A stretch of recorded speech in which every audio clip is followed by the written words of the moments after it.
This show is sponsored by ODYS Global.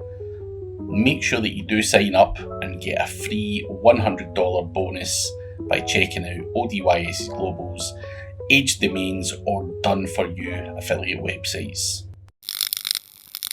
So, welcome to my first podcast in a long time. I'm bringing podcast back again, and I have none other than Paul Andre de Vera, the man behind the SEO show, and the guy that gives much better introductions than I've just done there. But I'm really crap, Paul, with all the stuff that you've got going on with your show. I was going to say podcast, but it wouldn't really be fair to call it a podcast, the SEO show. But I've been on your show twice, and it's now my turn to find out more about what you do and a bit more about your journey, because we don't want people just to go, there, Paul from the SEO show, he's just a host. There's more to you than that. We need to find out what that journey was like, what stuff you done and all that. So thank you very much for coming on, Paul. It is an absolute pleasure to have you. Craig, thank you, my man. Pleasure to be on. So, as I said, everyone knows you for the SEO show. Well, I certainly do, and I think a lot of people will associate you with that. But just for the audience who are not aware of who you are, do check out the SEO show. But what is it you do day to day right now? Right now, I'm an enterprise SEO, an in-house SEO at a company called Workday, $5 billion company. We have over 15,000 employees and huge. We have over 50% of the Fortune 500 companies as our customer. So marketing to B2B companies and enterprise is something I do on a day-to-day. And you roll within that company, though. Are you the manager, like an SEO manager, or what is your title in there? I'm just curiosity. Oh yeah, I'm the global search marketing lead. Cool. I just always love these big corporate names. I've never had one of those, so I might steal that one for myself and just put it in my one day.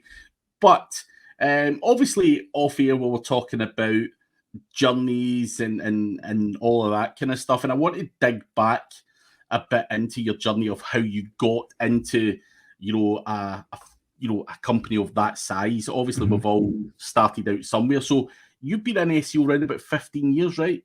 Yeah, 15 years. 15 years doing SEO, but I've been creating websites for over 20 years already. So you come from a web development background. Yeah. That's always handy to have. But so what did your, to tell us a bit more about the journey, where did it start? What kind of companies were you working for? Why did you move away from web development as well? Well, out of college, I was an entrepreneur. I didn't get my first corporate job until about 15 years ago. So, before then, I graduated college. I was creating websites. I was a photographer. Photographer was one of my majors in college. So I was taking pictures, which is why, you can see all the great lighting in my shows and stuff like that, because I understand lighting. But taking pictures and creating websites, I put those two together. And I was shooting a lot of models back then, like in 2002, 2003. So I was a glamour photographer. So when I first started developing websites and creating content, I was in the adult industry, and I was just shooting. It paid the bills. Back then the adult industry was so easy to make so much money until all the free stuff came out, like Pornhub and all that stuff came out. When that came out, that's when I had to get a job because they started everyone started doing it all for free, so they wouldn't pay for none of my stuff. Man, that sucks ass. So you made a few quid, and then Pornhub came and messed it all up. Yeah. So what? Obviously, you then decided, fuck this. I need to get a job. Yeah. Tell us a bit about how you went about getting a job, because for me, as a business owner, and you're probably going to have the same thoughts, but would you hire someone like you who's a bit more of an entrepreneur, a ducker and diver? That's always a risk. So, if as an employer, I would look and go, I ain't hiring that guy. He's going to use me for a few years and, bugger off and start up on his own, just because you've made decent money in the past. So did you find that as a problem trying to get a job? And if so, how did you deal with that? Yeah, I mean, when you go broke, you get forced to do certain things, right? So, I mean, it's one of those things where you have to really polish up. I mean, I wasn't polished myself. I mean, it was one of those things where I had to really, really work on my personal branding. It was one of those things where I had to like really put it out there, create my LinkedIn. I was stuffing that with keywords to make sure I get found with things. I mean, I was back then at LinkedIn also when you ranked on certain things too, when people search for people, it was a lot easier back then, like 15 years ago. Yeah. And then, so it was one of those things where I really had to put myself out there. And it's, of course, I was making so much more. It was kind of like downgrading a little bit because I mean, I wasn't making as much as I was making as an entrepreneur. Yeah. And exactly what you're thinking, that mindset is kind of like tough. But I mean, later on down my career, I can talk about like how I lost my ego because I mean, it's all about ego. You can't let your ego get in between your money making or whatever it is. Let that ego go. But hey, I was able to get hired. I'll show you this. I got hired because I was also a nightclub promoter. Check this out. I was a nightclub promoter, and I got hired at a corporate job. This is my passport. Check this out. I got hired at a corporate job with 2 mohawks. Can you see that? Yeah. So I mean, I took personal branding to an extent. I mean, I did 2 mohawks because I wanted to stand out at the crowd, and I mean, but what I felt was that helped me get that first job back in 2006 was because of my personal branding. I was in the industry. I was in the entertainment industry. I was in the, I was doing nightclubs. I was in the music industry. And so I actually got my first gig was in a music channel. So that was kind of like my leeway in. So I kind of stayed in the same industry. So no matter like how I looked or what I did, it was like kind of like from the past. Yeah. Accepted. Yeah. Interesting. And obviously, I'm going to assume because you were working in the porn industry and stuff like that in the past, going into a kind of job where maybe the tactics employed to make money and market and everything else were massively different. Like, how do you adapt to that? Like, I mean, for me, I've made it pretty clear that I've always kind of dabbled in the old grey hat and black hat side of things, which I thoroughly enjoy. And I don't think I could ever go full corporate. And I just think that's like shitty stuff. Like, how did you adapt to that? Well, I learned by accident because I didn't know what I was doing was black hat at the time. I'm not going to say which company I did it for, but they actually got some great results. And then with them having a big enough brand, because I work at big, huge companies, I think it didn't even matter, but it actually helped them with the tactics I was doing. I was doing a lot of the blog commenting posts. I was buying all the social shares. And back then, like when we would see all this movement, with all that stuff and buying stuff from Black Hat World. I mean, if you look at my profile on there, I was Papa Dre on there, and I was really, really active. if you check it out, you can see like some of my posts. I was really active there like over 10-15 years ago. And then so that's where like I was doing that, but like the SEO part, because I was a web developer, I got into as a web developer in that first gig.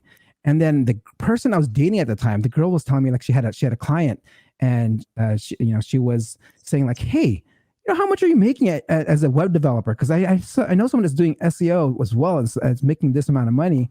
And I was like, oh, wow, I'm like underpaid. so this is where I decided to go ahead and work on a resume, put that on my resume. And one of the things that happened was, I put Black Hat in there and then no one was taking interviews. Like, no, I was getting no responses. Cause I didn't know Black Hat was a bad thing. I just like, there's white hat, black hat. I mean, in the corporate world, it was just like, okay, maybe I'll just take this off. And then once I took off Black Hat off my profile, off my resumes, the calls started coming in and, I got my responses from recruiters. You got to look back and go, why the hell did I put that on there, man? Yeah. I mean, it's the ego, right? The ego, you don't know it, but you're still learning. So it's one of those things where you have to, hey, I'm telling everyone, you guys, hey, if you want to get a corporate job, do not put Black Hat in your profile or anywhere. Yeah, definitely do not. But you obviously, got a job and all of that kind of stuff. But you mentioned again off here, you were able to increase your salary all the time as well. So you mentioned there, you weren't earning as much as you were when you were working in the porn industry. You're probably on some lame-ass salary. So what was your thought process, and what did you do to be able to command, the extra salary that you were able to achieve? You said you times it by 5 or something. So yep. give us a bit more insights into how that worked. Yeah. So within about 6 years, I was able to about 5x my salary. And the thing is, it's not at one company. You can't do it at one company, right? Because it's so I figured out working at an HR company and just understanding HR is like, you're not worth what you are after 2 years, right? You are worth a lot more after working at a corporate company for 2 years because they don't give you that much of a bump. Mm-hmm. So so I kind of like took that. So I kind of around my 2-year mark, I started looking around and seeing stuff like that. So I gave it 2 years, let it settle. And then I, was trying to job hunting a little bit and seeing stuff like that. And then I was able to, move easily to another job. And it was like, the thing is, one of the biggest tips I can give away, if you want to really move and get a job, like a digital marketing job, SEO job, is to have metrics on your resume, metrics on stuff accomplishments you've done, numbers, and actually a hard, they say, digital footprint, right? Your footprints of a track record, those keywords of what people, companies look for, proven track record. And I had that proven track record, and it was really, really easy to seal the deal. I mean, but you can get the eyeballs on you, right? But then you have to close it, because you're going to go on an interview. I interview with a bunch of companies, and then you'll receive offers and stuff like that. But some of the companies that I really, really want to work for, I actually put some extra effort into it, right? And one of the things, as an SEO, if they're going to hire me as an SEO, you can actually do a site audit right before even being hired for them, right? And they see that, and you present it to them, and they're like, wow, you did all that. They don't know what you're using, right? It's one of those things. Yeah. They don't know what SEMrush is, Ahrefs is, if that's, if they're trying to hire you for that, but you have access to it. You can use it and do it right before you get interviewed. So you have something to talk about. You can say, pick out their site. Like, yeah, if I come in, I'm going to do this. I'm going to do this. And then that was one of the ways I was able to, close a deal on one of the gigs I got. Interesting. No, that's a good tactic. I think out of, I had many years running an agency, and I don't think I can ever remember someone's resume or CV, it was, as we call it here in the UK, ever had any kind of statistics or anything like that on it. There was nothing that went, whoa, this person is doing some real good stuff there. So that's a good tip for anyone out there who is looking to get a job in this industry. Put something on there. But was there anything else, going from porn to, the corporate world, was there anything else you would advise that you maybe felt, you mentioned that you had 2 mohawks. Mohawks. Do you think that look, can that work in the, going to a corporate thing, or did you have to adapt to that? Because surely, I don't know, because I've not worked that much in the corporate industry, but I've got tattoos and stuff, and I can see sometimes, I've been to speaking to a few people, and they've just looked me up and down and went, absolutely no chance in the past. So did you feel that was the case? Oh yeah, definitely. I mean, I always cover it up right now. I mean, I'm used to it, but 30% of my body is covered with tattoos. So it's it's one of those things where I kind of wear with sleeves like this, because right after this, you can start seeing it already, right? So so I kind of put it enough where I kind of hide it and stuff like that, even it's all over my neck and everything. But I not only that, I had 9 piercings on my face. I had 2 tongue rings. I had 2 rings here. I had earrings all over here. So I mean, I was a rock star. I looked like one of those rock stars that just kind of came in. But again, when I wanted to move because the first corporate job I got was in that type of industry. It was in that music industry. So it was it was a given. But I definitely had to clean up after, if I wanted to go to more of the B2B SaaS companies, which is here big in the Bay Area. And that's what I ended up doing. So yeah, definitely a lot of that. I mean, I think nowadays with the whole, nowadays, a lot of companies kind of look past that, but at the same time, they do look at it. I would see people staring at my lip ring. I'm like, hey, my eyes are right here. So Definitely. I think you have to see past that. People are people and they've got good skills, and obviously people dress differently and have different things going on. But I was just curious to know if the corporate world was still looking at people in that way, and I think they are. Whilst you've got older gentlemen owning companies, I think we'll still have that for a while yet. But yeah, sometimes you've got to clean up your act as well. So that is interesting. But you're still in the day job, right? Yeah, I have, and so let me go back even further. So I was able to 4 or 5x my salary within the 5 years by jumping, like not necessarily jumping, but finding new opportunities every couple of years. And so if I knew that, now that I know that, it's like, okay, I need to put myself out there. And what I did was I started doing, because I do paid search as well. I started bidding on my own name, and I started bidding on like jobs like digital marketing lead, SEO lead, SEO lead, SEM lead, whatever, social media lead. And I would show up on the searches. I make it local just so like people like in the Bay Area can see it. So you're not spending as much.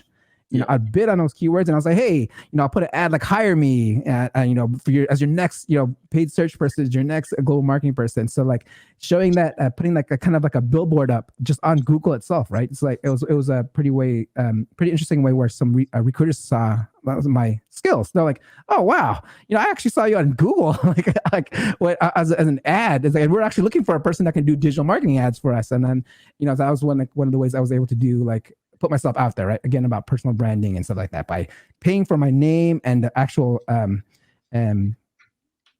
positions. Like I would bid for the positions, and show up. That's crazy. Again, never heard anyone do that. So what would that cost? Like, what sort of cost went into that? So you're looking for a new job, looking about, you put up some ads. What are you thinking in your head? Like, I'm going to spend $500. Like, what does something like that cost? $30 a month. I spent like $1, $2. It was because it's very hyper targeted, right? I want to work only in San Francisco companies. I put my name, I put all exact matches and stuff like that, as much as I can. I mean, again, this was a few years ago too. So it was like before even a lot of like the broad modifiers and stuff like that. So it was like a lot easier. And I mean, I turned it on. And I just recently, I only turn it on like when I'm actually kind of looking or whatever, right? Because I mean, I get leads or people, recruiters hitting me up if I leave it on. So I turned it off there. But if once you get that lead, you have to close the person at the recruiting or whoever's recruiting you, right?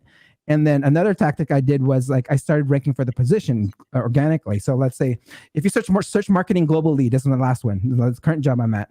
If you search marketing global lead right now, I should be the first one on there. And it was funny because at my last round of interviews with the company, I was like, hey, you know what?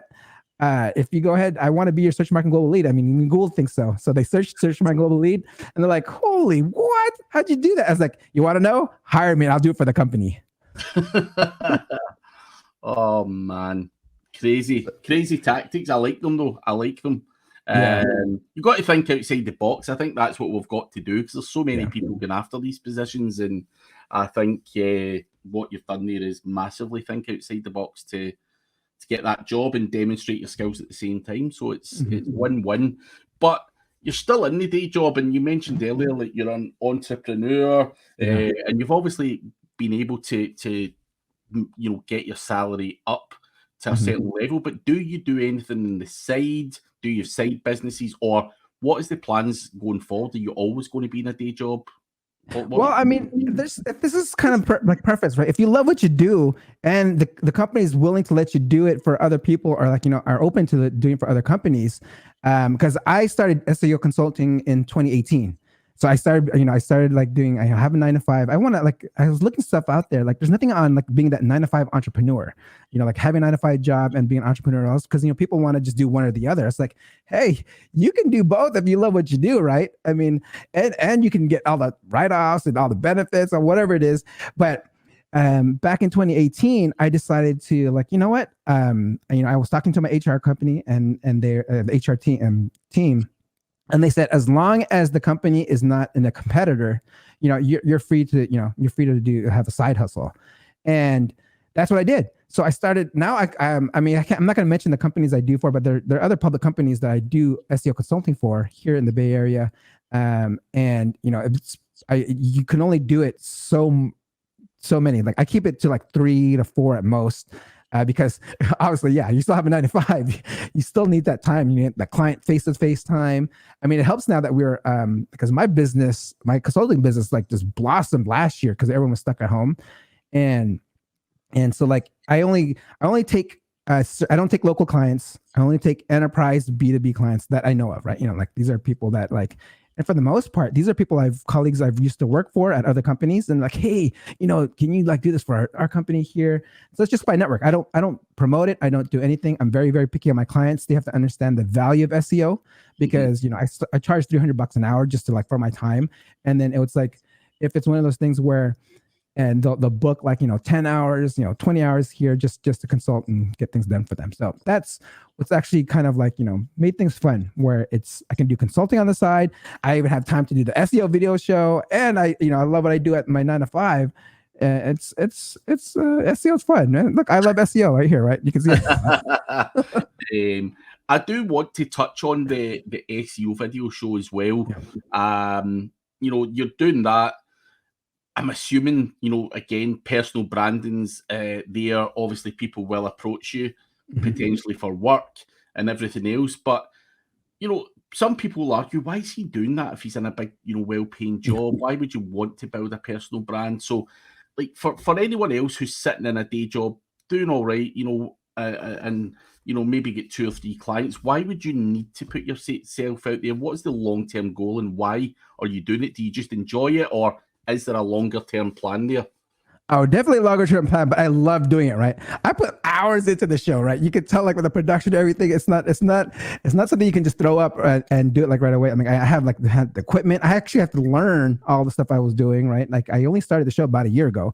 Yeah, you were there like exactly like one of my first few guests. And then, you know, just you just had your 1-year anniversary here on the show. It's something that you have to be passionate about, right? I mean, I love SEO. I kind of like I wear clothes that say SEO. I put it all over like you know my channel, and I talk about it. My mom talks about SEO. She tells all her friends like I do SEO. I mean, I speak and breathe and dream SEO. It's one of those things where and if I like it that much, like hey, might as well have fun with it. Might as well make money with it because hey, the channel's actually starting to make money as well, right? And if you look at my I was comparing my cost CPM costs for like you know other YouTubers out there, and I think like mine's like at $85 CPM. So I feel like I got the enterprise companies that are bidding on my channel because $85 is like I think the average is what $6-7, and maybe some of the YouTubers will say like $15 is a good one. I'm at $85, and so like even though I can't wait until one of these days when the show like actually gets more views because I mean I'm still a small channel, but when that happens, I see the potential there. So that's why like you know I was like oh okay this is something that's pretty cool. But you're right, I do it for branding because like it does raise up my cost. Like if I am able to get more clients, like right, like the clients they can say hey. I talk to all the best SEOs out there. Like, you know, if you have an SEO problem, they're just one call away. I can just ask them. And so when you get me, you get everyone. That's a good thing. And as I've said on many occasions, I think it's genuinely one of the best productions and stuff as well. You can tell there's a lot of effort goes into it, which obviously makes it more enjoyable for someone like me. You know, even the it's small things I think make a massive difference to these things, and obviously the little trailer and all that you do and piece together as well, you know, and the crazy introduction and all that, you just you feel like $1 million when we put that effort in. You know, sometimes you go to a podcast and it's just like, yeah man, you're here and you go through the motions and shit, but obviously on yours it's massively different. So I think it's genuinely hand on heart way better than the majority of stuff out there. I don't think I've been on anything with the same level of production and everything else. So that it's good to hear it's going well, and obviously, hopefully, you do continue to keep growing that because it's something I've had a little bit of success with. With my YouTube channel, and I think it's a great platform and a great way to get yourself out there whilst tapping into other people's knowledge, rather than it just being preaching all the time. You can grab other SEOs in and just have a good conversation around whatever. So that's always fun to do that. But after the you've got your SEO show, you're doing your consultancy, and all of that kind of stuff. Are there any other things that you're looking to do? What is the plan for the future? Well, I do want to do more on YouTube, right? So I'm starting another channel. I own the domain dre.tv. So I'm going to make sure I'm going to make it more of like a personal development, personal growth and mindset. I mean, the mindset of like that helped me grow, because people are wondering like, okay, you got a great job. You do this, you have a great side business. Like, how do you do it? Like, so, I mean, as you can see, I read a lot of books back here. Like I read a lot. So knowledge is something that I really, really, pay attention to and totally like recommend everyone reading and learning all the time. I mean, we're learning all the time on the shows, right? Like what we do when we talk to people, we're like, that's constantly learning. Yeah. And so this new channel I'm going to do is like, I'm going to do book reviews. I'm going to because I want to return, like I want to be able to like I retain all this information instead of like going back. Like if I can do a video on each one of the books I read and then like just put it out there and then help other people and then interview the authors of these, I think I would have something going there, right? Because I mean it'll be like all the authors and be able to bridge that part, and it'll be something I love doing too, because it'll be all the authors I've actually read about and all the things I just like talking about. Exactly. I think content and continuing to learn is something I personally like to do a lot of as well. I don't necessarily read books, but I do watch a lot of videos and listen to a lot of podcasts and stuff like that. And, that's just a personal preference. But I think obviously branching out into the mindset thing, I think one kind of unique thing you've got is a kind of weird ass mindset, which is a good thing, by the way. But, thinking outside the box, just you've been able to duck and dive and get into a competitive industry whilst thinking outside the box. And I think, a lot of people want to hear more about that. I don't think many people talk about the kind of creative craziness that goes on in some of our heads sometimes as marketers. So I think obviously for me as well, I'm always looking to, I've done the SEO thing and I've interviewed most relatively well-known SEOs in my time with the podcast, but it's now I want to go into other things, talking about maybe more businessy things or more mindset things, because you've got to go somewhere else. You can't just niche down if you want that growth. You've obviously got yourself up to a certain level, but where's the next 10,000 or 20,000 followers coming from? And I think you have to keep evolving. So I think that's definitely a good shout. It's something I'm considering. I stopped doing podcasts for a few months. I wanted to take a break over the summer anyway, but it was just to give me time to reflect on where do I go next, what do I add, how am I going to hit to 100,000 subscribers, which is my goal, because I really want that YouTube plaque you get for hitting 100,000 subscribers. Weirdly, that's my goal. I don't really have any kind of major plan as such, but I want that fucking plaque. And then you might hear less of me. So guys, when you're watching this, make sure you subscribe if you want rid of me. But yeah, what other, in terms of YouTube, what are your, are you constantly trying to look for other ways, other YouTube courses and all that kind of stuff? Is there anything else out there you feel is changing with YouTube in terms of getting that growth?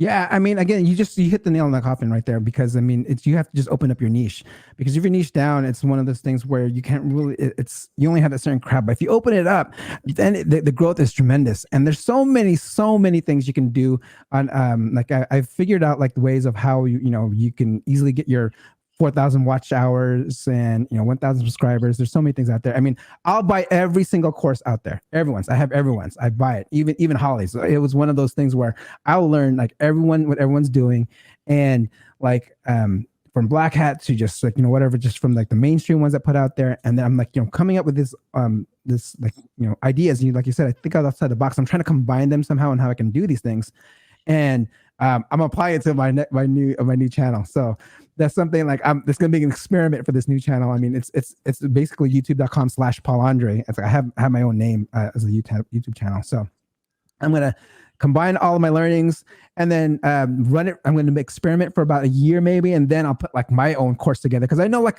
from what I heard from a lot of other YouTubers, at least, you know, if you're trying to make money on YouTube, like majority of the money's coming from courses. Like it's not, you know, like, yeah, they can get the ads, but they've like even the bigger YouTubers that make millions on ads, they actually say majority of like a lot of their stuff is, you know, from, you know, the courses they built, because it's there, right? It's like the overhead's very, very low, and it's just like it keeps coming. Even when they're, you know, not even creating more stuff, it's just, it can last you like for quite some time, right? And you can add more stuff. Exactly. That's the great thing about it. But I think YouTube's a weird learning curve. I'm like you. I've bought everyone's courses, just trying to come up with my own plans and my own ideas and try stuff out. And some of it works, some of it doesn't. Some of it's dated. But again, I probably never do a course on it because I think it's been a hard learning curve for me. I don't want to just hand that shit out to people, man. Fuck that. Well, you don't have to always hand it all out. You can just put it in there, and then you have you know, you can do it in your private coaching stuff, right? And you can just like, hey. I could not. I mean, I do. If people ask me, you know, I talk them through my YouTube growth and you know how I got quite a quick surge, you know, by giving away a free course. I got quite a lot of subscribers, but yeah, it's one of those things. YouTube's like Google, just constantly changing, you know, how things work, which is a pain in the ass. But it is what it is, and it's the fight that we're always fighting. You know, you're optimizing for all of these things, but yeah, it's fun, and it keeps us active, going forward. But going back before we do wrap up. You do this SEO show, which we've spoken a bit about there, and all of that kind of stuff. So what does your day-to-day look like? So right now, I know it's like 8:42 when you are AM, and you know you're on here. When do you start work? Are you working remotely? What's the deal? What's your day look like? Well, I mean, it'll change once we start going back to the office. But let's say like a Monday mornings, like I actually, you know, I'm actually honest with my hours, right? I am actually like, you know, between 5 a.m. to about 9 a.m. I'm doing all my client work, right? All my client work and maybe stuff on the SEO video show, and my clients know that I have a full-time job too. So that's why they understand that, you know, I can't, like, if I can't don't respond to them until either before or after 5 p.m. So then 5 p.m. to like 9 p.m. It's done all over again. I'm working on my show and side gigs and just at that part. And then, you know, I do that throughout the whole year. I mean, the whole year, like the whole week. And it's something where I even do my promotions. I have a promotion schedule. Like I film myself. I'll post it every Monday. Every Wednesday, I'll take a clip. I'll repurpose one of the clips, like, you know, how to become an SEO expert. You know, I've asked all my guests that on the show, so I'll actually have that and post that on Wednesday. So that'll be my posting schedule. And then when I promote things, I always daisy chain everything. Like, you know, I always like, I create that open loop. When you say something, you always try to promote the next thing after the end of some other thing, right? So it's like one of the things that keep people coming back, keep the interest, saying, oh, okay.